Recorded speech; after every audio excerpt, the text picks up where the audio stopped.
할렐루야. 평안하십니까? 안 하신 분도 계신 것 같습니다. 예수님께서 부활하신 다음에 제자들을 만나러 가시잖아요. 제자들을 만나셔서 처음 하셨던 말씀과 인사가 너에게 평안이 있을지어다 라고 말씀하십니다. 제자들은 예수님을 따르고 의지하다가 예수님께서 십자가에서 못 박혀서 돌아가시는 장면을 목격하고 그들은 걸음아 날 살려라 다 흩어져 도망가 버렸습니다. 너무 무서웠기 때문에, 너무 두려웠기 때문에 뭘 의지해야 될지 어떻게 해야 될지 알지도 못하는 상황 속에서 또 소문이 들려옵니다. 소식이 들려옵니다. 십자가에서 돌아가신 죽으신 예수님이 다시 살아나셨다. 그들은 굉장히 혼란스러웠습니다. 사람이 죽었는데 어떻게 사나? 예수님 다시 사셨다고? 진짜야? 가짜야? 무슨 말이야? 믿을 수 있는 얘기야? 혼란스러워하고 복잡해하는 제자들 가운데 예수님께서 오셔서 하셨던 말씀이 무슨 말씀이냐면 샬롬 하셨습니다. 너에게 평강이 있을지어다, 평안이 있을지어다. 여러분, 주님이 주시는 평안과 평강은 편안하고는 좀 달라요. 편안은 상황이 다 좋아지는 거예요. 상황이, 나쁜 상황이 다 없어지고 그냥 우리의 마음과 삶이 그냥 편안해지는 게 편안이에요. 근데 평안은 좀 달라요. 환경과 상황이 바뀌지 않아도 어디에요? 우리의 심령과 우리의 삶 가운데 주님이 주시는 큰 감사와 만족과 위안과 위로가 평안이에요. 그래서 아이들이 여러분 놀다가 신나게 놀다가 돌아봤더니 안 보여요. 누가 안 보여요? 엄마가 안 보이는 거예요. 그때부터는 어떻게 해요? 노는 것도 별로 재미가 없어요. 의미가 없어요. 무서워합니다. 걱정하기 시작합니다. 엄마를 찾기 시작해요. 그러다가 엄마를 다시 발견해요. 그럼 어때요? 다시 얼굴이 환하게 펴집니다. 왜? 뭐 때문에 그래요? 엄마 때문에 그래요. 여러분, 우리의 평안도 마찬가지입니다. 평안도 삶이 좋아지고 상황이 좋아져서가 아니라 우리와 함께 하시는 주님, 내 안에 계시는 주님, 그 주님을 우리가 다시 발견하고 깨달을 때 그 주님으로부터 우리의 영혼이 평안을 누리게 될 줄로 믿습니다. 그 평안이 함께 하시는 사랑하는 성도님들 되시기를 간절히 주님의 이름으로 축복합니다. 옆에 계신 분들과 인사 한번 나누겠습니다. 주님의 평안이 함께 하시길 축복합니다. 주님의 평안이 함께 하시길 축복합니다. 주님의 평안이 함께 하시길 간절히 바랍니다. 이게 여러분 주님이 우리에게 주시기를 원하시는 얼마나 큰 선물인지 몰라요. 얼마나 큰 주님이 주시는 복과 은혜인지 몰라요. 다른 것 없어도 이 평안이 함께 해주시면 세상이 우리를 흔들 수가 없어요. 이 평안이 함께 해주시면 세상이 우리를 어떻게 할 수가 없는 거예요. 왜? 그 평안은 뭐예요? 주님께서만 주시는 것이고, 그 평안은 언제예요? 주님의 날개 아래 누릴 수 있는 것이고, 그 평안은 우리가 주님 안에 거할 때 우리 안에 주님이 역사하신 것을 우리가 깨닫게 되고 경험하게 될 때 누리는 것이 평안이기 때문에 그 사랑의 손길로부터 빼앗을 자가 있다 없다? 없다. 그 상황으로부터 우리를 쓰러뜨릴 수 있는 자가 있다 없다? 없다. 그래서 다윗이 골리앗 앞에 담대하게 나간 거잖아요. 여러분, 이스라엘의 용사들이 얼마나 많았겠어요? 사울 엄청난 용사였어요. 그 많은 용사들이 골리앗 앞에서 쩔쩔매고 있을 때 다윗은 담대하게 골리앗 앞에 나갈 수 있었던 이유는 뭐 때문에요? 지금까지 나와 함께 하신 하나님께서도 오늘 이 자리에 나와 함께하고 계심을 나는 믿는다. 그래서 나는 칼이 아니라 창이 아니라 나는 뭘로요? 예수 그리스도의 이름으로 너에게 나간다. 여러분, 골리앗을 쓰러뜨렸던 것은 물맷돌이 아니잖아요. 다윗과 함께 하셨던 주님, 하나님이 그분이 다윗의 능력과 승리가 되어주셨기 때문에 골리앗이 쓰러졌잖아요. 못 믿는 표정이세요. 맞아요, 여러분. 다윗이 여러분 물맷돌을 잘 던져가지고 골리앗 쓰러뜨릴 확률은 굉장히 극히 작아요. 골리앗을 쓰러뜨리게 했던 것은 승리는 주님께 있잖아요.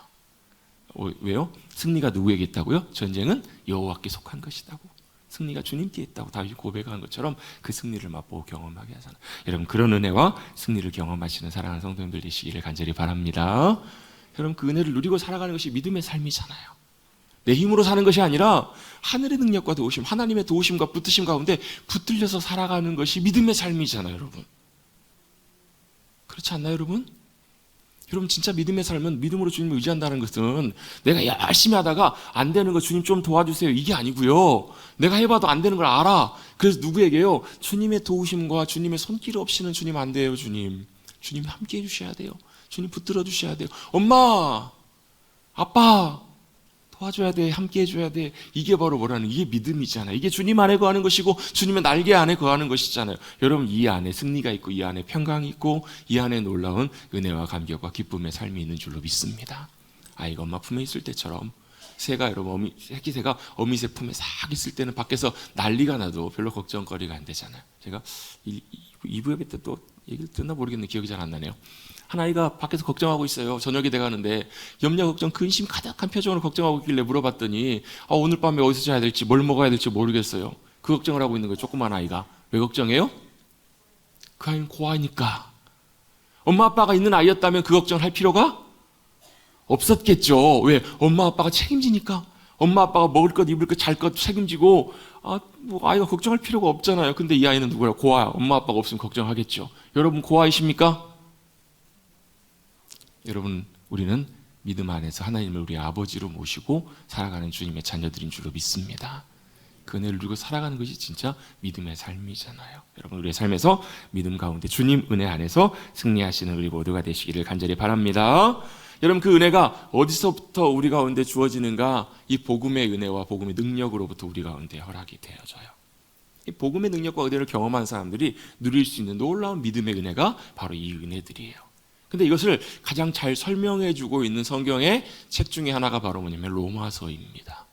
그래서 오늘부터는 로마서 말씀을 좀 함께 좀 나누어 가보려고 합니다. 몇 주가 걸릴지 모르겠어요. 하다가 중간에 멈출지도 모르겠어요. 사실 제가 이 로마서를 몇 년 전부터 계속 함께 말씀을 통해서 함께 설교하면서 좀 나눠봐야 되겠다라고 사실은 여러 번 생각했던 적이 있어요. 고민을 많이 했었어요. 하다가 그때마다 미루고 주저하게 되어서 사실 오늘까지 계속 못하게 되었는데요. 왜냐하면 로마서 참 중요한 책이에요. 참 중요한 책이기도 하고 또 어떤 의미에서 보면 굉장히 중요하고 쉽기도 하지만 또 어떤 의미에서 보면 깊이 들어가면 사실 굉장히 사실 심오하고 깊은 의미를 갖고 있는 책이기도 해요. 또 새롭게 계속 깨닫게 하시는 은혜들도 있기 때문에 그것들을 녹여서 제가 이해하는 차원이 아니라 우리 성도들에게 수준과 삶에 맞게끔 나누는 것, 그것에 대한 개인적인 부담도 좀 없지 않아 있었던 것 같아요. 그리고 어떤 목사님은 로마서를 이렇게 표현하세요. 로마서는 굉장히 위험한 책이다. 왜 위험한 책이라고 했을까? 그만큼 중요할 뿐만 아니라 로마서가 우리의 삶 가운데 역사하기 시작하면 어떤 일이 일어날지 아무도 모르기 때문에 그래서 위험한 책이라는 거예요. 로마서를 통해서 복음의 의미를 알고 복음의 능력과 은혜를 경험했을 때 그들의 삶이 어떻게 변화됐는지를 참 많은 사람들이 경험해 갔기 때문에 한편으로는 굉장히 위험한 책이다 라고 표현하시는 분의 얘기도 들어본 적이 있습니다. 그래서 계속 미루다가 이제 로마서 말씀들을 함께 좀 다뤄가고 살펴가 보려고 합니다. 로마서는 사도 바울이 로마 교회에 있는 성도들에게 쓴 편지가 로마서입니다. 간단하죠? 로마서가 뭐라고요? 편지예요, 편지. 누가요? 바울이 로마 교회 성도들에게 쓴 편지예요. 이게 로마서예요. 끝. 이건 뭐가 복잡하겠어요? 복잡하지 않죠? 근데 무슨 편지를 썼는가? 편지의 내용이 뭔가 딱 한 가지예요. 다른 내용 쓰지 않고요. 사도 바울은 딱 한 가지를 썼습니다. 그게 바로 뭐냐면 로마서의 무슨 편지인가? 바로 복음에 대해서 로마 교회 성도들에게 사도 바울이 편지를 쓰고 있어요. 복음이 무엇인가? 복음 딱 하나를 써요. 여러분 다른 성경들을 읽어보면 그 성경에 보면 중요한 메시지들도 있지만 스토리가 있어요. 스토리가. 이야기가 있다고 이야기가. 또 그 상황들이 성경에 많이 기록이 돼 있어요. 묘사가 돼 있어요. 우리가 지난달까지 살펴봤던 룻기 무슨 내용이에요? 보이지 않는 하나님의 손길이 누구의 삶에 룻과 보아스 또 나오미의 삶 가운데 어떻게 역사하셨는지 그들의 이야기를 통해서 우리가 함께 살펴봤잖아요. 왜? 그들의 이야기가 누구의 이야기라고요? 우리들의 이야기니까. 평범한 저와 여러분의 일상의 이야기이기 때문에 이게 무슨 의미가 있는가? 저들의 이야기를 통해서 역사하셨던 하나님이 우리의 삶에서도 그대로 역사하실 수 있다라는 것을 우리가 믿음으로 보는 거잖아요. 그 말씀이 우리의 삶에 어때요? 그래서 저는 이런 표현을 종종 써요. 하나님의 말씀이 우리 가운데 역사할 때 우리의 삶에 스파크가 일어난다고. 우리의 삶이 탁 만나는 자리에 불꽃이 탁 튀어요. 저는 용접을 해보진 않아서 모르겠지만 스파크가 딱 일면요 그 두꺼운 무거운 쇳덩어리가요 불꽃이 딱 일면서 녹으면 용접이 되면 딱 안 떨어져요. 붙어요. 그게 뭐예요? 하나님의 말씀이 우리의 삶에 역사하시는 거예요.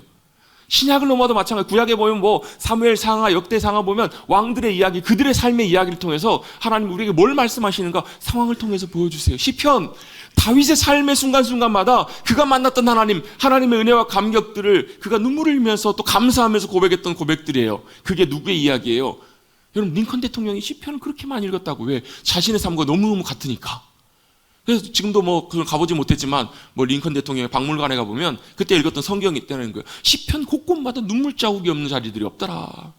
특별히 뭐 시편 34편이나 이런 자리들 보면 왜 자기네 삶과 너무너무 일치하니까, 맞으니까. 신약에 넘어와도 마찬가지예요. 사복음서 예수님의 삶의 이야기들, 예수님께서 오셔서 복음을 전하시면서 보여주셨던 이야기들 재밌죠? 저만 재밌나 봐요. 창세기 이야기도 재밌는 것처럼 마태복음, 마가복음 이야기들 읽다 보면 주님이 제자들과 함께 거니시면서 뭐 그들의 배고픔을 채우시고 오병의 기적을 베푸시고 무리를 걸으시고 이런 이야기들을 읽을 때마다 한편으로 이야기 같기도 하지만 주님이 그런 역사를 이루셨구나. 우리의 삶을 통해서 그렇게 역사하실 수 있는 하나님, 예수님, 우리의 주님, 그 주님을 우리가 성경을 통해서 발견할 수 있어요. 서신서도 마찬가지예요. 서신서, 사도 바울이 뭐 고린도 교회에 썼던 고린도 전후서 이런 성경을 또 보면요, 다 뭐가 있냐면 상황이 있어요. 상황이. 고린도 교회 상황이 어떤 상황이었기 때문에 이런 상황, 이런 문제들, 이런 현실들이 있었기 때문에 사도 바울이 그 교회를 향해서 권면하고 가르치고 이렇게 귀한 하나님의 진리 가운데 살도록 그렇게 썼던 편지들이 고린도 전후서의 말씀이에요. 그리고 2000년 전에 있었던 고린도 교회에 있었던 그 내용들과 그 상황들과 문제들이 2000년을 지난 지금의 우리의 교회 상황과 우리의 삶의 자리에도 그런 문제들이 있어요. 있다고요. 그래서 이게 교차가 돼요. 만나요. 그래서 참 성경 읽을 때 재밌기도 하고 참 좋은데 이 로마서는 이런 스토리가 나오지가 않아요. 로마서에 이런 스토리도 이야기도 그런 상황적인 내용들도 전혀 나오지 않아요. 거의 나오지 않아요. 뭐만 나오는가? 복음의 메시지만 나와요. 복음이 무엇인가? 복음의 은혜와 능력이 무엇인가? 도대체 복음 하는데 복음이 뭔가? 그리고 복음이 우리에게 무슨 의미가 있고 복음이 우리 가운데 역사할 때 그 복음의 능력이라는 게 도대체 무엇인가? 그리고 그 복음이 우리 가운데 역사하고 그 복음의 은혜를 경험했을 때 우리의 삶이 복음으로 어떻게 변화된 복음의 삶을 살아가고 있는가? 이게 로마서의 전부예요. 로마서의 시작이 복음의 의미가 무엇이, 복음이 어떤 것인가? 그래서 인간이 죄인이라는 것에서부터 시작해요. 복음의 진짜 은혜가 무엇인가? 복음의 놀라운 능력이 우리 가운데 어떻게 역사하는가? 이게 로마서의 중간이에요. 몸통이에요. 그리고 나서 로마서 12장 뒤로 넘어가면 우리 지지난주에 우리 로마서 12장 말씀 함께 살펴봤잖아요. 기억나시죠? 2주밖에 안 됐잖아요, 여러분. 그러므로 어떻게 하라는 거예요? 사랑하는 형제들이여, 내가 하나님의 모든 자비하심으로 너희를 권하노니 너희가 어떻게 하라고요? 너희 뭘요? 몸을 하나님이 기뻐 받으신 거룩한 산 제물로 예배로 드리라. 이것이 너희가 드릴 진짜 귀한 영적인 예배, 참된 예배다. 주님이 받으신 예배다라고 사도 바울이 권면하잖아요. 몸이 뭐예요? 이 몸뚱아리만 말하는 것이 아니라 이 몸으로 살아내는 우리의 삶, 인생, 이 모든 것들이 다 이 몸에 해당된다고도 볼 수 있거든요. 우리의 삶으로 어떻게 해요? 복음을 살아내자. 복음이 우리 안에 역사해서 복음의 은혜 가운데 살아가는 삶을 주님이 원하신다, 기뻐하신다. 그래서 뒤에 내용들 보면요, 다 복음의 삶에 대한 내용들, 복음으로 변화된 삶에 대한 이야기가 로마서 뒷부분에 기록이 되어 있어요. 참 중요해요. 이 로마서를 많은 사람들이 많이 주목해왔고 중요하게 여겨왔고 어떤 사람들은 예찬합니다, 높입니다. 복음서 성경 중에서 제일 중요한 책이 로마서다 이렇게 얘기하시는 분도 계세요. 저는 직접 본 건 아니면 책에서 본 내용이지만 여러분 영국에 가보면 대형 박물관이 있어요. 들어보셨죠? 영국의 큰 박물관 가보신 분도 계세요? 잘하셨습니다. 영국에 가보면 큰 박물관, 대형 박물관이 있습니다. 그 박물관장을 지낸 필립스라는 분이 이런 얘기를 했다고 해요. 나는 온 세상을 다 갖다 준다고 해도 이 박물관과 바꾸지 않을 거라고. 왜냐하면 역사적인 전통 수많은 유물들과 진귀한 모든 것들이 박물관에 있어요. 옛날에 영국이 식민지 시절에 보면 식민지 갔다가 거기서 참 소중한 귀중한 것들을 이제 다 이제 아마 많이 가져갔잖아요. 우리나라 보물도 거기에 제법 있어요. 제가 알기로는요. 루브르 박물관에도 있고 다 이제 일제 시대 때 침탈을 당했다 그게 이제 유럽으로 넘어간 그런 귀한 값진 것들이 많아요. 그래서 이분은 세상을 다 준다고 해도 나는 이 대형 박물관 안 바꿀 거다 이렇게 얘기를 하셨대요. 그런데 만약에 누가 나에게 사도 바울이 친히 쓴 진짜 로마서 친필로 쓴 로마서의 한 페이지라도 자신에게 갖다 준다면 난 대형 박물관과 바꿀 거라. 이해가 되세요? 제가 무슨 말인지 이해가 되시죠? 자기 온 세상 줘도 안 바꾸겠대요. 근데 만약에 로마서의 진짜 진본 그걸 한 페이지만이라도 갖다 주면 자기는 박물관하고 로마서를 바꾸겠다라는 거예요. 무슨 말이에요? 로마서가 그렇게 자기 자신에게는 너무 소중하고 귀중한 거라고. 스펜서라는 신학자도 이렇게 얘기를 합니다. 성경이 참 중요하지만 성경에서 로마서 한 권만 있어도 우리는 구원의 은혜를 누릴 수가 있다. 그래서 성경이 다이아몬드 반지라면 다이아몬드 반지에 다이아가 어디에 박혀 있어요? 가운데 박혀 있겠죠. 다이아몬드 반지에 뭐가 있어야 돼요? 다이아몬드 반지엔 다이아가 있어야 돼요. 다이아몬드가 있어야지 그게 다이아 반지지. 그죠? 너무 좀 어려운 질문을 제가 드렸나 봐요. 지금 다들 저들가 뭔 소리야 이렇게 하시는 분들 몇 분 계시는 것 같아요. 다이아몬드 반지에는 다이아몬드가 있어야 다이아몬드 반지잖아요. 그죠? 근데 그 다이아몬드가 뭐예요? 다이아몬드 반지에 다이아몬드가 나는 로마서라고 생각한다. 그리고 그 중에서 로마서 8장은 다이아몬드에서 가장 빛나는 가장 꼭대기에 가장 높은데 로마서 8장이 있다고 나는 그렇게 생각한다. 이런 얘기를 해요. 8장이 정말 귀한 정말 중요한 메시지가 그 안에 담겨 있거든요. 어쨌든 간에 이렇게 로마서에 대해서 극찬을 하는 많은 사람들이 있었어요. 근데 이거보다 사실 더 중요한 것은 이 로마서를 통해서 자신의 삶과 인생이 놀랍게 바뀌고 변화된 수많은 사람들의 이야기가 있어요. 제가 지난주에 우리 설교하면서도 같이 언급했던 성 어거스틴이라고 들어보셨죠? 어거스틴이라고 들어보셨죠? 아우구스티누스가 아니고 어거스틴 들어보셨죠? 네, 어거스틴 참 귀한 AD 4세기경에 귀한 하나님의 사람이었어요. 참 어떻게 보면 중세교회에 가장 중요한 기틀을 놨다고도 볼 수 있을 만큼 참 귀한 사람인데 그는 믿는 어머니 밑에서 태어난 사람이에요. 요즘으로 말하면 모태신앙이에요. 믿는 어머니 밑에서 태어나서 심지어 수소사 생활을 하면서도 불구하고 그는 방탕한 삶을 살아요.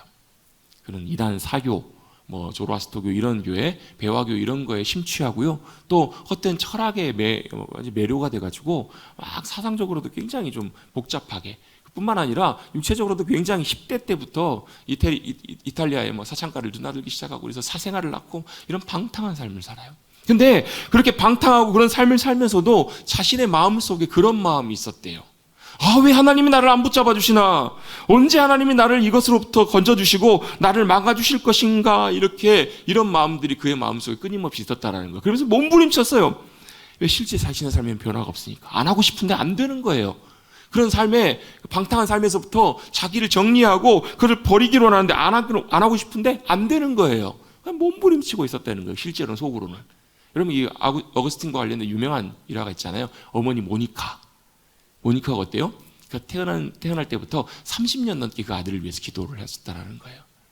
그 방탕한 아들의 모습을 보면서 너무 안타까워하면서 날마다 교회를 가서 기도를 할 때 그때 그 교회 주교였던 암브로시우스라고 하는 그 밀라노의 그 요즘으로 말하면 목회자겠죠. 암브로시우스가 그 어머니 모니카에게 이런 얘기를 합니다. 기도하는 어머니의 아들은 망하지 않습니다. 들어보셨죠, 여러분? 안 들어보셨어요? 그런 말들은 좀 들어보셔도 되는데 기도하는 어머니의 자식은 망하지 않습니다. 그렇다라는 거 실제로. 그리고 그 기도대로 어거스틴이 좀 시간이 지났지만 30대 초반에 33살쯤에 놀라운 하나님의 은혜를 경험하게 돼요. 그날도 그가 그의 방탕함 때문에 너무 괴로워하고 탄식하고 있는 와중에 내가 죄에 매여서 죄의 포로로 살아가고 있는 자신의 모습 때문에 비통해하며 눈물이 쏟아지고 있을 때 그때 우연찮게 무슨 소리를 들어요. 환상인지 실제인지는 모르겠지만 한 아이, 여자아이인지 남자아이인지도 모르겠는데 그 소리를 듣습니다. 다른 집으로부터. 무슨 소리를 들었냐면 톨레레게라는 이런 말을 들어요. 이 말이 무슨 말이냐면 집어들어 읽어라 라는 말이에요. 집어들어 읽어라는 이 소리를 들었을 때 그는 이 소리에 반응을 하게 돼요. 이 소리를 듣고 나서 가만히 있을 수가 없었어요. 뛰어들어갔어요. 뭘 집어들었을까요? 그때 성경을 집어들어요. 성경을 집어들고 그리고 펴서 읽었습니다. 그때 펴서 읽었던 말씀이 이 정도 여러분 제가 이렇게 쭉 이야기를 만들어갔으면 어디 읽었겠다고 딱 짐작을 하셔야죠. 그때 읽었던 성경이 로마서 말씀이에요. 로마서 13장 그 말씀을 읽게 돼요. 눈에 들어와요.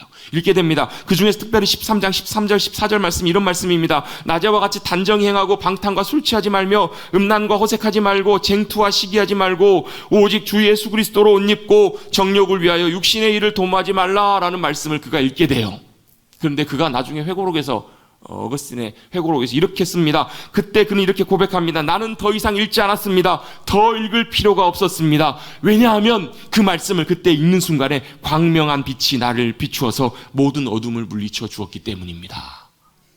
그 가운데 그가 읽을 때 사실 어찌 보면 그 이전에도 그 말씀을 알았을지 몰라요. 읽었을지 몰라요. 근데 그 순간 그 말씀이 빛처럼 역사해서 그를 어둠 가운데 완전히 자유케 해 주었다라는 거예요. 여러분 물론 이런 특별한 경험을 하는 것은 항상 하는 것은 아닙니다. 그런데 하나님의 음성이 우리 가운데 들려지게 될 때 하나님의 놀라운 역사하심들을 우리는 경험할 수 있어요. 특별히 이 로마서를 통해서 하나님의 음성을 들었던 많은 사람들, 어거스틴, 또 누구요? 종교개혁자였던 마틴 루터, 칼빈, 정말로 수없이 많은 사람들이 이 로마서를 통해서 뭘 들어요? 주님의 말씀을 듣고 주님의 음성을 듣고 복음이 무엇인지를 깨닫고 나서 그들은 놀라운 은혜와 놀라운 변화들을 경험하게 돼요. 마틴 루터도 마찬가지입니다. 오늘은 이제 로마서 서론이기 때문에 첫 시간에 이 서론적인 부분들을 좀 설명을 좀 드리고 있는 거예요. 마틴 루터도 마찬가지로 자신의 죄 문제 때문에 몸부림을 치다가 로마서를 읽으면서 깨닫게 하시는 말씀의 은혜를 경험해요. 복음의 참된 의미를 그가 깨닫게 돼요.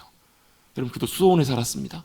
왜 수도원을 살게 됐냐면 그 친구가, 같이 가던 친구가, 친한 친구가 벼락에 맞아서 죽어요. 지난주도 보니까 남미 칠레인가?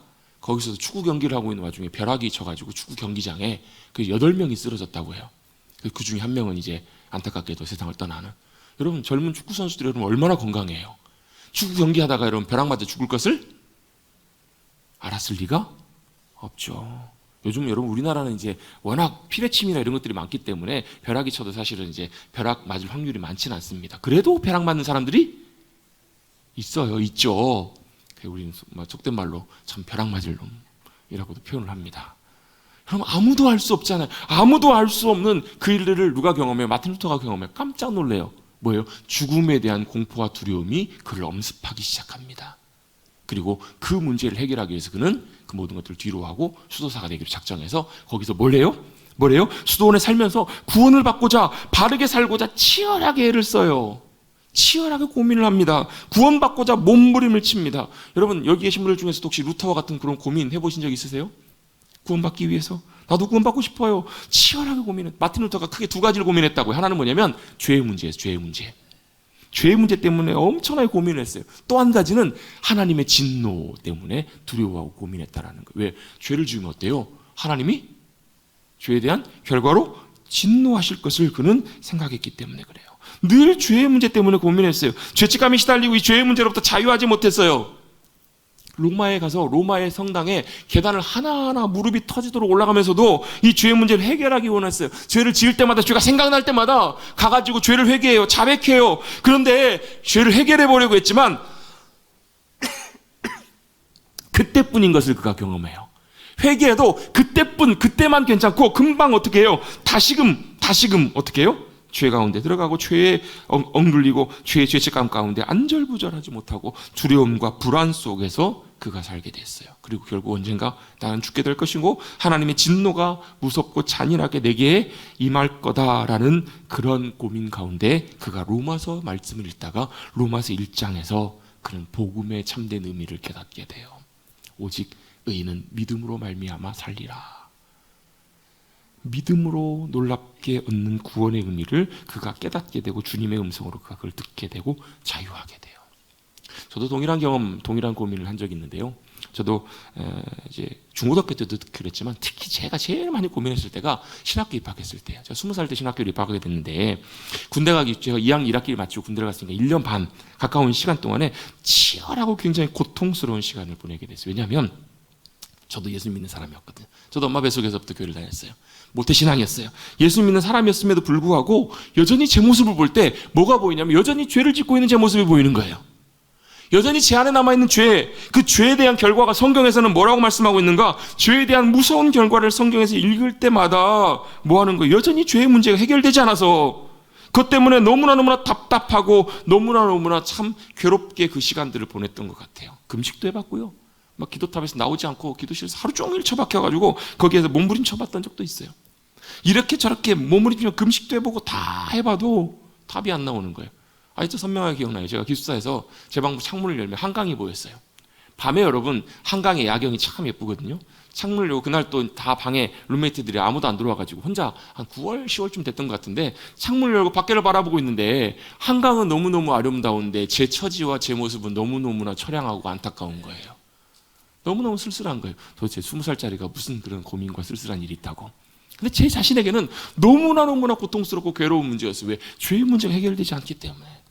여전히 나는 예수 믿는 사람이지만 여전히 나는 죄를 짓고 여전히 내 안에 죄가 해결되지가 않는 거예요. 마음속으로 생각 속으로 수없이 많은 죄들이 여전히 남아있는 거예요. 너무너무 괴로워하다가 군대를 갔습니다. 군대 힘든 시간을 보내고 있을 때 군 교회에서 한 형제를 만났어요. 전주 신흥고등학교 출신이에요. 한 형제를 만났어요. 그 형제로부터 제가 복음에 대해서 성경을 통해서 체계적으로 배우기 시작했어요. 하나하나 배우고 성경을 통해서 말씀들을 통해서 배워가면서 아, 이게 복음이구나. 이게 바로 믿음이구나. 이게 바로 믿음 가운데 역사하시는 복음의 의이구나. 복음의 능력이구나라는 것을 깨닫게 되고 복음 구원의 확신을 갖게 돼요. 그리고 그 이후부터 지금까지 계속해서 복음의 의미, 복음의 은혜, 복음의 능력과 권세를 알아가고 배워가며 그렇게 살아오고 있어요. 제가 개인적으로 얼마나 감사한 일인지 몰라요. 제가 20년 넘게 신앙생활을 했거든요. 그 당시에요. 어렸을 때부터 교회를 다녔으니까. 그때는 전혀 잘 몰랐었어요. 정리가 되지 않았어서 잘 몰랐어요. 그러다가 복음의 의미들을 깨닫게 되고 정리가 되면서 놀라운 자유함과 기쁨을 누리게 되었어요. 여러분이 보통 복음하면 예수 믿고 천국 가는 거 생각합니다. 그렇죠? 예수 믿고 천국 가는 것, 예, 그것도 맞는 말입니다. 그런데 완전한 복음의 의미를 다 설명해 주는 것은 아닙니다. 여러분, 어떤 분들은, 많은 분들은 그렇게 생각하세요. 예수 믿는 거 믿는 거고 그래도 죄 지으면 벌 받고 지옥 갈 거라고 생각하시는 분들 계세요. 제가 몇 주 전쯤인가 제가 성당 쪽으로 잘 안 다니는데 올해 한 두세 번 정도 성당을 가로질러 가지고 이제 교회 쪽으로 온 적이 있거든요. 한번 오후쯤인가 성당을 쭉 가로질러 가지고 오고 있는데 성당 앞에 뭐가 있냐면 성모 마리아상이 있어요. 성모 마리아상이 있는데 거기 앞에 한 아이들이 한 3명 정도가 이렇게 모여서 이렇게 있더라고요. 아마 성당에 다니는 아이들인 것 같아요. 평일이었는데 성당에 아마 놀러 왔는지 무슨 일이 왔는지 놀다가 그 아이 중에서 한 남자아이가 거기 장난을 좀 쳤어요. 성모 마리아상 앞에서 장난을 좀 치고 이런 모습을 그 이제 아마 그 누나쯤 되는 아이가, 여자아이가 이렇게 보고 나서 한마디를 하는 거예요. 제가 이제 계단을 이렇게 내려오고 있을 때 뒤에서 그 소리가 들려요. 야, 너 그러다가 벌 받고 지옥 가. 너 그러다 지옥 가. 이런 얘기를 하는 거예요. 그 소리가 딱 들리는 거예요. 그 소리가 딱 들을 때, 아, 그럼 나름 저 아이가 그래도 신실함 가운데 그렇게 살려고 예를 쓰고 그렇게 얘기를 했겠구나. 그런 마음이 느껴지면서도 동시에 한편으로는 어떤 마음이 제 마음속에 들었을까요? 아, 저렇게 생각하는 사람들이 참 많겠다라고 생각했어요. 저렇게 생각하는 사람들이 참 많겠다. 많은 사람들의 생각 속에 이런 생각들이 굉장히 많아요. 심지어 교회 다니시는 분 중에서도 거짓말하면 지옥 가, 죄 지으면 지옥 가, 이런 생각과 사고방식들을 갖고 계신 분들이 너무너무 많아요. 여러분, 안타깝게도 이것은 복음이 아닙니다. 이건 복음하고 상관없는 내용들이에요. 아, 물론 여러분 죄 짓는다고 뭐 어떤 분들은 이렇게 생각하시는 분이 계세요. 아, 나는 예수 믿고 구원받았으니까 죄도 상관없어. 나는 마음대로 살아도 돼. 괜찮아. 이게 구원파입니다. 이렇게 얘기하는 것이 구원파예요. 구원파. 여러분, 우리가 구원파 이단이라고 하잖아요. 이게 구원파의 논리예요. 논리. 우리가 예수 믿고 구원받았으니까 이제는 우리 마음대로 살아도 돼. 뭐 죄져도 상관없어. 이게 구원파예요. 근데 반대로 내가 복음의 분명한 믿음 가운데 있음에도 불구하고 여전히 죄 가운데 있기 때문에 그 죄가 나를 여전히 지옥으로 나를 멸망시킬 거라고 믿고 생각하는 것도 복음의 온전한 의미가 아니에요. 왜요? 이건 여러분 교회 안 다니는 사람들도 이렇게 생각해요. 교회 안 다니는 사람도 뭐라고 그래요? 착한 일하면? 착한 일하면? 복 받고 나쁜 일하면 벌 받고 지옥 간다라는 건 세상 사람들 다 그렇게 생각해요. 아니, 기어요, 아니에요. 아니, 맞아요, 틀려요. 여러분, 예수 안 믿는 사람들도요, 교회 안 다니는 사람들도 이건 다 알아요. 근데 안타깝게도 교회 다니면서 믿음으로 산다고 하면서도 이렇게 생각하시는 분들이 많아요. 왜? 이건 왜 그럴까? 복음의 참된 의미를 우리가 온전하게 깨닫지 못했을 때 이런 생각들을 갖게 된다라는 거. 어떤 분들은 그래요. 아, 죄 지금 회개하면 되지. 예, 회개하셔야 돼요. 근데 그냥 단순하게 회개하는 것과 복음의 참된 진리를 깨닫고 이해하게 되는 것, 이해하고 여러분 우리가 회개의 의미를 깨닫는 것, 여러분 이건 좀 차원이 좀 달라요. 그럼 복음의 의미가 온전하게 깨달아질 수 있게 되기를 주님의 이름으로 축복합니다. 복음의 참된 의미가 우리 가운데 깨달아져서 복음이 우리 가운데 어떻게 생명으로 역사하시는지, 얼마나 기쁨과 감격 가운데 역사하니 수많은 사람들을 어떻게 변화시켰고, 여러분 로마서를 통해서 삶이 변화된 분들의 이야기를 하려면요 정말 많아요. 뭐 감리교회 창시자였던 요한 웨슬레, 뭐 장 칼뱅, 뭐 칼바르트, 존 스타트, 뭐 스코틀랜드의 무슨 뭐 하딩 형제, 아무튼 굉장히 귀한 사람들, 여러분 수도 없이 많은 사람들이 로마서를 통해서 복음을 깨닫고 복음의 은혜와 능력을 경험하면서 완전히 다른 삶을 살아가요. 그뿐만 아니라 그 사람이 변화되면서 그 사람뿐만 아니라 그 시대의 사회와 상황과 역사가 변화되는 놀라운 역사를 경험하게 된다고요. 여러분, 마틴 루터가 종교개혁을 했는데요, 그가 종교개혁을 하려고 한 게 아니에요. 그는 뭐만 깨달았냐면 복음의 참된 의미를 깨닫고, 아, 이것이 말씀의 진리구나, 복음의 진리구나 깨닫게 된 것, 그것이 전부였어요. 그런데 그가 깨달았던 복음의 진리가 자기가 의도치 않게 세상을 뒤바꿔요. 복음을, 신앙을 온전한 진리 가운데 신앙의 회복 운동으로 일어나게 완전히 바뀐 거예요. 그래요, 맞아요. 그렇습니다. 여러분, 이 복음의 의미가 우리 가운데 놀랍게 역사해서 여러분, 저와 여러분의 10년과 삶뿐만 아니라 우리의 삶과 세상을 변화시키는 놀라운 은혜를 경험할 수 있게 되기를 간절히 바랍니다. 이게 바로 로마서에 담겨있는 복음의 의미예요. 그래서 제가 사실 주저주 했던 이유 중에 하나도 이거예요. 이건 진짜 뭐 아니면 도예요. 이 복음의 의미를 통해서 우리의 삶이 뒤집어지든 바뀌든 아니면 아무런 무의미 없이 그냥 지나가 버리든 그럼 죄송하지만요, 평생을 살면서도 교회 다니면서도 복음의 은혜와 능력들을 경험하지 못하고 살아갈 수가 있거든요. 여러분, 바로 이 로마서를 통해서 복음의 의미들을 우리가 잘 상고하고 깨달아갈 수 있게 되기를 간절히 바랍니다. 로마서를 시작합니다. 로마서 말씀 함께 열어가 봅니다. 로마서의 시작은 뭘로 시작하는가? 바로 자기 자신을 소개함으로 시작합니다. 여러분, 우리가 보통 편지를 쓸 때는 어떻게 편지를 쓰나요? 뭘 쓰죠? 먼저 받는 사람, 수신자를 먼저 써요. 누구누구에게, 부모님께, 사랑하는 친구 누구누구에게 보통 이렇게 쓰죠. 그리고 그 다음에 뭘 써요? 내용을 쭉 씁니다. 뭐 인사부터 해가지고 뭐 안부도 묻고 뭐 이렇게 전하고 싶은 본론들을 쭉 씁니다. 그리고 나서 맨 마지막에 뭐가 나와요? 편지 안 써보셨나 봐요, 다들. 편지를 쓴 사람, 발신자, 누가 편지를 썼느냐를 우리는 보통 맨 마지막에 쓰잖아요, 그죠? 그렇잖아요. 요즘은 편지를 거의 안 쓰지만 옛날처럼 편지 많이 쓸 때는 편지 다 모아놓고 나면 여러분 어때요? 앞에만 봐갖고 누가 썼는지 잘 모를 때가 있어요. 보려면 어떻게 해야 돼요? 편지 맨 뒤까지 가봐야 된다고요. 아, 그렇구나. 친구 누구누가 썼구나. 누가 썼구나. 보려면 맨 뒤로 가야 된다고요. 그래서 그 당시에는 헬라 시대에는 아마 이렇게 썼던 것 같아요. 제일 먼저 뭘 쓰냐면 발신자를 먼저 써요. 누가 이 편지를 썼는지, 누가 누구에게 이 편지를 쓰는지 그게 먼저 나와요. 그래서 로마서는 맨 먼저 편지에 뭐가 나오냐면 이 로마서를 쓴 사람, 발신자가 누구인지를 먼저 밝히고 있습니다. 그가 누구예요? 사도 바울입니다. 사도 바울이 쓰고 있어요. 사실 1절부터 7절까지가 로마서의 서론이고 제일 먼저 시작인데, 사실 로마서 1장의 시작의 서론은 사실 1절과 7절만 있어도 충분해요. 왜? 1절에 누가 나와요? 바울의 발신자가 나옵니다. 쓴 사람이 나와요. 7절에 누가 나와요? 편지를 받는 로마 교회 성도들이 나와요. 그리고 성도들에게 그리스도 예수께서 주시는 은혜와 평강이 함께 있기를 원합니다. 이 내용이면 여러분 서론 다 끝나잖아요, 그죠?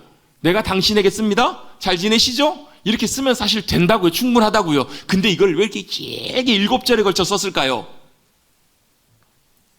사도 바울 밤이죠. 근데 그게 아니에요.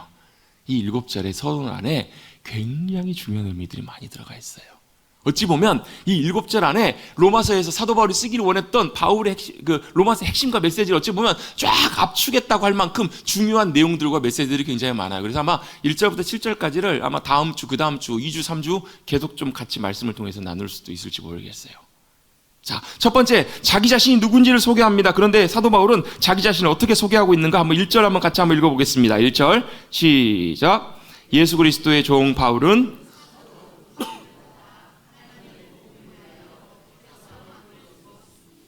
아멘. 이렇게 소개합니다. 예수 그리스도의 종 바울은 이렇게 자신을 소개하고 있습니다. 자신을 누구라고? 예수 그리스도의 종이라고 소개를 하고 있어요. 사도 바울이 누구라고요? 예수 그리스도의 종이라고 표현합니다. 여러분, 요즘은 좀 종이라는 말이 실제적인 단어가 아니죠. 사어잖아, 사어. 지금은 종이 있어요, 없어요? 현실적으로, 실제적으로는 없어요. 종이나 노예는 실제로 지금은 없어요. 그래서 여러분, 우리 종이라는 말을 요즘은 뭐 그렇게 씁니다. 주의 종 하면 뭐 사역자들, 뭐 목회자들 이런 분들, 그래서 어떤 분들은 종님 하시는 분도 계시더라고요. 여러분, 종이면 종이, 종님이라는 말은 맞는 말이 아니에요, 여러분. 물론 이제 그 표현이 이제 목사님 이렇게 부르는 것처럼 뭐 하나님의 사람, 사역자, 주님의 뭐 나라를 위해 선신하는 분 이렇게 이제 부르기 위한 호칭이라는 것은 이제 충분히 이해를 하지만 종은 종입니다. 종은 무슨 말이에요? 노예라는 말이에요, 노예. 종은 노예예요, 노예. 자기를 누구라고요? 예수 그리스도의 종, 노예라고 이렇게 표현하고 있어요. 지금 노예제도가 없지만 뭐 여기서 아마 노예제도를 경험해 보신 분, 종 하인들 뭐 두신 분들 옛날에 뭐 경험해 보신 분 계실지 모르겠어요. 대부분의 경우는 뭐 영화나 드라마를 통해서만 보셨을 거예요. 그 당시에는 어때요? 뭐 노예나 종들 이들은 어떻게 삶을 살았을까? 로마서가 쓰여질 로마 시대에도요, 아마 추산하길 대략 한 100만 명 정도의 로마 시민들 가운데 그 중에서 한 20%에서 많게는 50%까지가 노예였을 것이다 라고 이렇게 추산하는 그런 추산들이 있습니다. 그 사람들이 뭐라는 거예요? 종이에요, 노예예요. 노예는 어떤 사람들이기 때문에 종은 사람 취급을 못 받는 존재들이에요. 종들은 말 그대로 그냥 물건, 기계처럼 그냥 쓰여지다가 버려지는 그런 존재가 바로 노예였습니다. 사람이 아니었다라는 거예요. 그래서 이런 얘기였습니다. 나귀와 종, 나귀와 노예의 차이는 말을 하는가 못하는가 차이만 있다고. 그러니까 뭐예요? 사람이 아니라 나귀와 똑같은 존재가 바로 종이라고 이렇게 그 당시에는 봤다라는 거예요. 주인의 물건이에요. 주인의 도구예요. 그냥 쓰임받다가 버려지는, 그냥 시장에 가가지고 사와요. 노예를 사와가지고 귀에다가 자기 주인 이름 딱 걸면 누구 것 되는 거예요? 주인의 소유가 되는, 주인의 노예가 돼서 살아가야만 했던, 그게 바로 종이고 노예의 신분이었어요. 이름도 없어요. 이름도 없습니다. 자신의 의견과 생각을 말할 수도 없어요. 그냥 뭐만 하면 되는 거예요. 주인의 시키는 얘기만 듣고 그대로 하면 되는 거예요. 또 어때? 인생의 계획? 인생의 목표? 인생의 만족? 없어요. 유일하게 누굴 위해서? 주인을 위해서만 사는 존재가 있는 존재가 바로 종이고 노예예요. 죽으면 그냥 바꾸면 돼요. 당연히 자유도 없었겠죠. 그런데 그런 종이, 노예가 무엇이라는 것을 사도 바울이 그 당시에 너무너무 잘 알았음에도 불구하고 그런 자신을 그리스도의 종, 노예라고 이렇게 표현을 합니다. 사실 사도 바울은 엄청난 석학이었습니다. 그 당시에 최고의, 요즘으로 말하면 최고의 학부, 최고의 가장 높은 수준의 학문을 공부한 사람이에요. 신분도 로마 시민권자예요. 아무도 못 건드리는 그런 신분을 갖고 있어요. 그는 어느 누구와 비교해봐도 빠질 것 없는 뛰어난 인생, 행복한 인생을 살 만한 조건과 권리가 다 있었던 사람이 바로 사도 바울이었음에도 불구하고 자기 자신을 뭐라고 소개하냐면 자기는 노예라는 거예요. 종이라는 거예요. 나는 예수 그리스도의 종, 노예입니다 라고 고백해요. 왜 그랬을까요? 누가 시켜서 그랬을까요? 누가 시켜서 그랬을까요? 예수님이 하라고 강제적으로 그를 노예로 끌어당겨가지고 잡아서 그랬을까요? 아니요. 그는 자발적으로 예수 그리스도의 종이 됩니다. 사도 바울은 자발적으로 종이 됐으면 자기가 원해서 그렇게 됐다라는 거예요. 억지로 끌려가서가 아니라 자원해서 자칭 노예입니다. 왜 그랬을까요? 그가 자신의 주인인 주님이라고 고백하는 예수 그리스도, 그분을 만났기 때문에 그래요.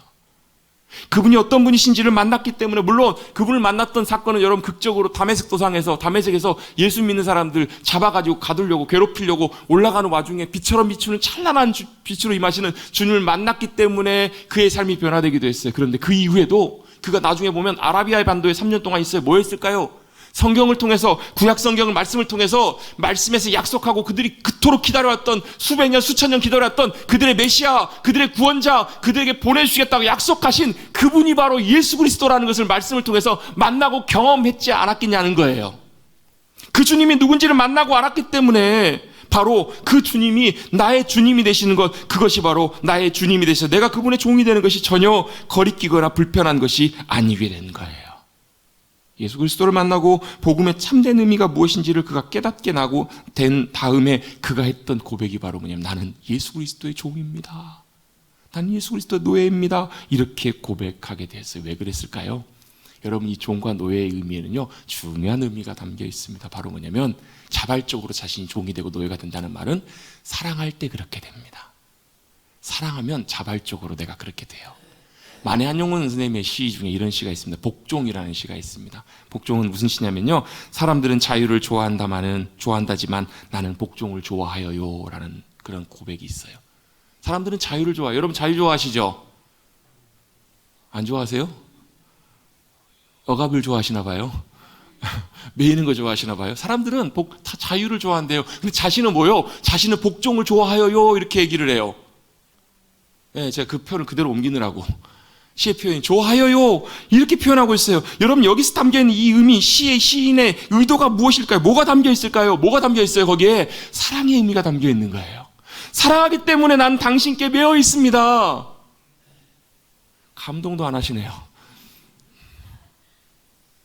내가 사랑하기 때문에 복종하는 것이 나의 기쁨입니다. 이게 바로 이 시에 담겨있는 의미잖아요. 내가 뭐가 되는 거예요? 사랑의 노예가 되는 거예요. 사랑의 종이 되는 거예요. 여러분, 사랑하면 사랑의 노예가 된다고 하잖아요. 사랑들도 안 해보셨나요? 사랑하면 사랑에 매여요. 사랑에 매인다고요. 완전히 노예예요. 저도 그런 사람들 많이 봤어요. 누구? 엄마들은요, 아기들 낳으면요, 애들 낳으면 24시간 노예가 되는 것 같아요. 좋게 표현해보면 그냥 사랑으로 아이를 양육하는 거지만 실제로 사실 양육이지, 뭐 돈을 줘요? 아이를 키운다고? 돈 받고 하라 그래도 그 아이 힘들 거예요. 24시간 완전히 거기 매여요. 아이에 완전히 매여요. 자체에서 돈 받고 하라고 해도 잘 못할 일을 누가 시키지도 않았는데 엄마는 하더라고요. 그것도 어떻게 기쁨으로 해요. 자원으로 해요. 왜냐하면 사랑하기 때문에. 사랑하니까 그 일을 자원해서 기쁨으로 하더라는 거예요. 누가 시키지도 않았는데. 여러분, 사랑하면 그렇게 하지 않아요? 그렇게 하지 않나요? 안 하시나 봅니다. 제가 요즘 할아버지들, 우리 권사님 집사님들 중에서 할아버지들, 손주들 바라보실 때 그러는 것 같아요. 완전히 묶였어. 완전히 매여 있어요. 매여. 그냥 눈에서 이렇게 사랑이 뚝뚝 떨어지고 완전히 거기에 그냥 쏙 빠지셨더라고요. 저도 이제 늦둥이를 낳고 보니까 저는 그렇게 생각을 하거든요. 반손주라고. 저희 넷째 보면 반손주라고. 자식은 자식인데 좀 되게 좀 할아버지 할머니 마음들이 조금 느껴지는 것 같은. 옛날 같았으면 제 나이에도 손주 보신 분들도 많이 있으실 나이였잖아요. 사실 보면. 어때요? 그냥 사랑스러운 거예요. 그냥 예쁜 거예요. 거기에 완전히 매여요. 사랑에 매이니까 어때요? 지갑이 열리고요. 사랑에 매이니까 어떻게 돼요? 그냥 해달라는 대로 다 해줘요. 따라가. 이게 뭐예요? 이게 사랑의 노예가 아니겠냐는 거예요. 사도 바울이 왜요? 그 주님께 완전히 매료가 된 거예요. 주님을 알고 주님을 만났더니 주님을 사랑하게 된 거예요. 그래서 난 기꺼이 내가 주님 사랑합니다. 그래서 내가 주님의 종입니다 라고 이렇게 고백하고 있는 거예요.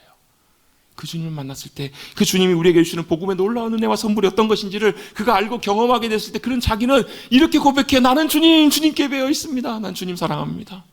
주님의 종입니다. 이렇게 그는 고백하고 있는 거예요. 또 이 의미 안에 어떤 의미가 있는가? 여러분, 우리가 주님 안에 묶여 있을 때 진짜 자유함을 누려요. 왜냐하면요, 우리 하나님 아버지는 우리에게 진정한 자유를 주시는, 우리를 자유케 하시는 하나님이시기 때문에 그래요. 여러분, 요한복음 8장에 보면 이런 말씀이 있습니다. 여러분, 유명한 말씀에 잘 아실 거예요. 진리를 알지니 진리가 너희를 자유케 하리라. 여러분, 진리가 누구세요? 진리는 하나님이세요. 하나님, 그분이 우리의 진리가 되세요. 여러분, 그분을 만날 때, 그분 안에 있을 때 여러분 매어 있었던 많은 것들로부터 자유케 돼요. 여러분, 실로암이라는 찬양 아시죠? 어두운 밤에, 캄캄한 밤에 새벽을 찾아 다니는데 종이 울어도 닭이 울어도 내 마음엔 평안이 없어요. 어디를 가야 될지 몰라요. 그 찬양을 이제 작사했던 분이 이제 저 학부 선배님이신데, 그분이 나중에 그런 고백을 하시다. 그분도 이제 그 찬양을 쓰고 방황하시다 다시 이제 신학교로 돌아오신 분이신데요. 캄캄한 인생들 아무도 보이지 않다가 빛 대신 주님을 만났을 때 그 빛이야말로 진짜 자신의 삶의 의미이고 기쁨이고 놀라운 감격이더라. 그래서 여러분 뒤에 찬양하잖아요. 오 주여 당신께 감사하리라. 실로암을 통해서 눈을 열어주신 것처럼 우리 영혼의 눈을 열어주셔서 너무너무 감사하다고. 그 은혜를 경험하는 사람들이 어때요? 진짜 자유함을 누리더라는 거예요. 여러분, 왜 그게 중요하냐면요, 우리가 주님 안에 매여 있고 주님 안에 거할 때만 이 자유함을 누리지, 주님 오히려 자유하겠다고 주님 밖으로 벗어나면 어때요? 세상에 매이기 때문에 그래요. 우리가 그 밖으로 나가면 어때요? 많은 일들이 우리를 얽어매요. 염려와 걱정과 근심과 많은 것들이, 여러분 아까 제가 고아 얘기했던 것처럼 우리가 어떻게 돼요? 아버지 품 떠나면 누구처럼 살아요? 여러분, 탕자 얘기 아시죠? 탕자가 자기 마음대로 살겠노라고 아버지 떠났더니 어떻게 돼요? 죄송합니다, 쪽박차잖아요. 어때요? 그 인생 비참하게 그 부잣집 아들에서 어디로 떨어져요? 돼지와 먹을 것 갖고 싸워야 되는 돼지우리에서 인생을 뒹굴게 되는 그의 인생으로 바뀌잖아요. 그가 다시 어디로요? 아버지께로 돌아왔을 때 아버지 품 안에서는 다시 회복이 돼요. 그게 뭐라는 거예요? 주님 안에 주님이 우리를 자유케 해주시는 귀한 은혜라는 거예요. 여러분, 하나님은 우리를 진정한 자유케 하시는, 자유를 주시는 주님이신 줄로 믿습니다. 그네들을 많은 사람들은 복음을 통해서 경험합니다. 자유할 것 같지만 하나님을 떠나고 하나님이 내 간섭을 안 하시면 자유할 것 같지만 오히려 다른 것들에 많이 매여요. 세상에 매여요. 죄에 매여요. 갈등해요. 고민해요. 갈급해요. 답답해요.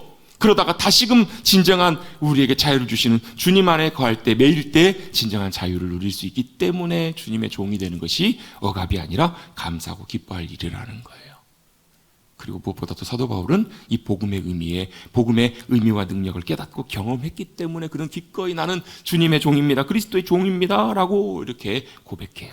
복음이 무엇이길래? 복음에는 능력이 있습니다. 무슨 능력이 있는가? 우리 다음번에 살펴보게 되겠지만 1장 16절에 보시면 이렇게 말씀합니다. 내가 복음을 안 부끄러워한다고, 자랑스러워한다고요. 왜? 복음이 뭐기 때문에요? 우리 한번 성경 가지신 분은 16절 한번 읽어보십시다. 다음에 살펴보겠지만 이 복음은 모든 믿는 자들에게,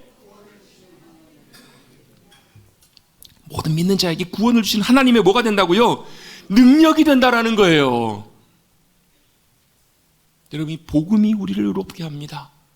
복음이 우리를 자유케 합니다. 왜? 그것이 하나님의 능력이기 때문에, 그것이 복음의 능력이기 때문에 그래요. 그 복음의 능력이 뭔가 17절에 보면 복음에는 뭐가 나타난다고요? 하나님의 의가 나타난대요. 여러분, 하나님의 의하면 우리가 범접할 수 없는 의잖아요. 도저히 이룰 수 없는 의잖아요. 근데 그 의가 복음을 통해서 나타나는데 어디서요? 믿음에서 믿음으로. 믿음 안에서 그 의가 어떻게 해요? 우리의 의가, 나의 의가 된다는 것이 복음이에요. 내가 의롭게 된다고, 의롭게 산다고 의롭게 되는 것이 아니라고요. 이걸 누가요? 마틴 루터가 깨달은 거예요. 이걸 하나님의 사람들이 깨달았다고요. 의롭게 살아보려고 몸부리치는데 돼요? 안 돼요? 안 되더라고요. 하나님의 의의 수준에서 이룰 수 없으니까 우리는 어떻게 절망해요. 하나님의 진노 가운데 우리가 놓이겠구나. 근데 뭐가요? 믿음 안에서 우리가 하나님의 의가 나의 의가 되는 것을 경험하더라. 이게 복음의 능력이에요. 제가 다시 한번 좀 쉽게 풀어 설명해 볼게요. 여러분, 내 의가 내 의로 내 노력으로 여러분 우리가 의로울 수 있어요? 없어요? 없어요. 그래서 내 그 의로울 수 있는 그 문제, 의로워져야 되는 문제, 바로 죄의 문제를 해결하시려고 누가 오셨어요? 예수님이 오셨다고요. 그 십자가에 달리시면서 다 이루었다, 값을 다 치렀다라고 말씀하세요. 내가 당해야 되는 죄와 징벌과 모든 것들을 누가요? 예수님이 십자가에 다 짊어지셨대요. 그 말은 무슨 말이에요? 값을 치르셨다고요. 대가를 지불하셨다고요. 다 해결하셨단 말이에요. 그래서 예수님이 나에게 계신다, 예수님이 나의 구원자가 되신다, 이걸 믿고 인정하는 것이 바로 믿음이에요. 내가 할 수 있는 게 있어요? 없어요? 없어요. 다 누가 하셨어요? 주님이 하셨다고요. 그걸 내가 믿는 것이 믿음이에요. 여러분, 막 빚을 졌다고 쳐봅시다. 뭐 어음 막 부도가 나게 생겼어요. 사채까지 끌어다 썼습니다. 누가 찾아와요? 밤낮으로 손님이 찾아와요. 모르는 번호 전화가 와요. 어때요? 손이 부들부들 떨려요. 왜요? 그 빚이 무섭잖아요. 뭐 저는 사채는 써보진 않았지만 사채에 쓴다라는 거 여러분 굉장히 무서운 일이잖아요. 여러분, 이자도 그렇고 얼마나 무서운 형님들이 찾아와요. 돈 받으려고. 근데 막 각서를 썼는데 막 생각해보세요. 막 신체 포기 각서를 써가지고 뭐 돈 못 갚으면 신장 하나 떼서 팝시다, 이렇게 했다고 쳐봐요. 여러분, 제가 영화를 너무 많이 봐가지고 한번 생각해보세요. 그럼 여러분, 빚쟁이들이 찾아오면 어때요? 얼마나 여러분 무섭고 두렵겠냐고요. 근데 어떤 사람이, 저 잘 알지도 못하는 사람이 빚을 갚아줘 버렸네요. 빚을 갚아줘 버렸어요. 여러분, 믿어지세요? 안 믿어지세요? 안 믿어져요. 아니, 그 사람이 도대체 왜 갚았대? 도대체 누구길래? 근데 여러분, 갚아줬어요. 그러면 걱정할 필요가 없어요. 이해는 안 돼요. 왜 갚아줬는지. 제가 갚았어요? 안 갚았어요? 안 갚았다고요. 근데 이유는 모르지만 그 사람이 돈을 갚아줬기 때문에 나는 걱정할 필요가 없다고요. 걱정할 필요가 없어요. 이제 발 뻗고 자면 돼요. 그래서 우리는 그 빚을 갚아준 그 사람에게 뭐라고 해요? 당신은 나의 뭐라고 해요? 생명의 은인입니다, 얘기를 한다고요. 당신이 나를 살렸다고. 여러분, 감정이입을 좀 해보십시다.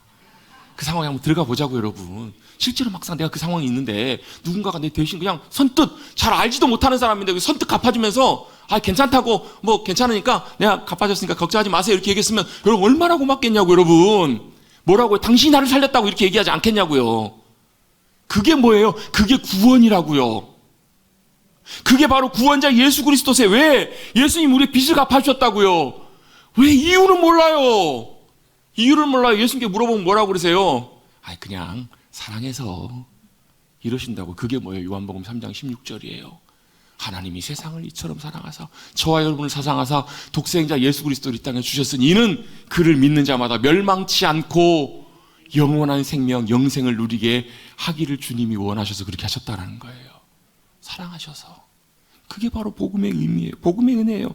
여러분, 이 믿는다는 것은 우리의 죄가 해결되었음을 믿는 거예요. 갚아졌음을 믿는 거예요. 자, 봐요. 못 믿으시잖아요. 이걸 믿는 거예요. 내가 한 것이 아니라 주님이 하셨습니다. 주님이 내 모든 것들을 해결하셨습니다. 이걸 믿고 인정하고 받아들이는 것, 이걸 바로 예수님 믿는 거예요. 그래서 예수님이 우리의 뭐가 되시는 거예요? 구주가 되시는 거예요. 구원자가 되시는 거예요. 예수님이 나의 구원자가 되실 때 뭐가요? 이걸 믿을 때 하나님의 의가 나의 의가 돼요. 나는 의롭지 못하지만 여러분, 이 죄가 해결되었음을 믿고 고백하는 것, 하나님의 의가 되는 것, 주님이 갚아주셨기 때문에 이제 뭐가 되는 거예요? 하나님 우리를 픽하셔서 선택하셔서 한 가족 되게 하신 거예요. 이게 바로 복음의 놀라운 은혜입니다. 그래서 사도 바울은 거침없이 이렇게 고백합니다. 나는 그리스도의 종입니다. 나는 예수 그리스도의 종노예입니다 라고 이렇게 만방의 편지를 써서 한 번도 아직 만나보지 못했던 로마교회 성도들에게 자기 자신을 이렇게 소개하고 있는 거예요. 왜요? 그것이 얼마나 복되고 귀한 것인지를 그는 알았기 때문에 그래요. 그리고 이 편지를 받는 성도들을 향해서도 이렇게 표현합니다. 6절입니다. 같이 한번 읽어보십시다. 시작. 너희도 그들 중에서 아멘. 너희도 뭐라는 거예요? 예수 그리스도의 것으로 부르심을 받은 자라는 거예요. 저와 여러분이 누구라고요? 예수 그리스도의 것으로 부르심을 받은 자래요. 그래서 뭐가 되는 거예요? 우리도 사도 바울처럼 똑같이 나도 예수 그리스도의 종입니다 라고 고백할 수 있는 거예요. 여러분, 사도 바울이 고백했던 고백 가운데 우리의 고백을 한번 담아보십시다. 저를 따라 고백해 보겠습니다. 안 하실 분 안 하셔도 돼요. 하기 싫은 분은 안 하셔도 됩니다. 하길 원하시는 분만 한번 해보십시다. 나는 그리스도의 종입니다. 나는 예수 그리스도의 종입니다. 고백할 수 있으시겠습니까? 고백할 수 있게 되기를 간절히 바랍니다. 이것이 바로 복음의 의미를 깨닫고 누려가는 삶의 귀한 고백이고 믿음이기 때문에 그렇습니다. 당연히 복음을 알고 믿는 사람들이 고백해야 될 우리의 고백입니다. 주님은 강제적으로 하기를 원치 않으세요. 사도 바울도 마찬가지였습니다. 자발적으로 기쁨을 했던 것처럼 저와 여러분의 고백과 삶 가운데 복음의 놀라운 의미가 깨달아지고 복음의 놀라운 능력과 권세 가운데 우리의 삶이 놀랍게 붙들림 바 되어서 복음의 은혜를 누리고 감격과 기쁨 가운데 주님 안에서 주님과 함께 살아가시는 승리하시는 저와 여러분 되시기를 주님의 이름으로 축복합니다. 다시 한번 마지막으로 고백해 보시고 기도하십시다. 나는 예수 그리스도의 종 누구누구입니다. 누구누구입니다 하면 안 되고 여러분 이름 하셔야 되겠죠. 그렇게 고백하실 수 있는 복된 저와 여러분 되시기를 간절히 바랍니다. 주님 감사합니다. 오늘도 귀한 예배 자리를 불러주시고 참 아름답고 좋은 날 하나님의 말씀에 귀 기울일 수 있도록 인도하여 주셔서 감사를 드립니다. 말씀이 우리 안에 들려지게 하시고 깨달아지게 하시고 놀랍게 역사하여서 복음의 참된 의미가 또 복음의 능력과 은혜와 권세가 그로 말미암아 우리의 삶이 복음에 붙들림 바 되어서 수많은 믿음의 사람들이 로마서를 통해서 복음의 의미를 깨닫고 변화되며 세상을 바꾸는 놀라운 삶을 살았던 것처럼 우리도 그러한 삶을 살아갈 수 있도록 주님 인도하여 주시옵소서. 감사드리며 예수님의 이름으로 기도드리옵나이다. 아멘.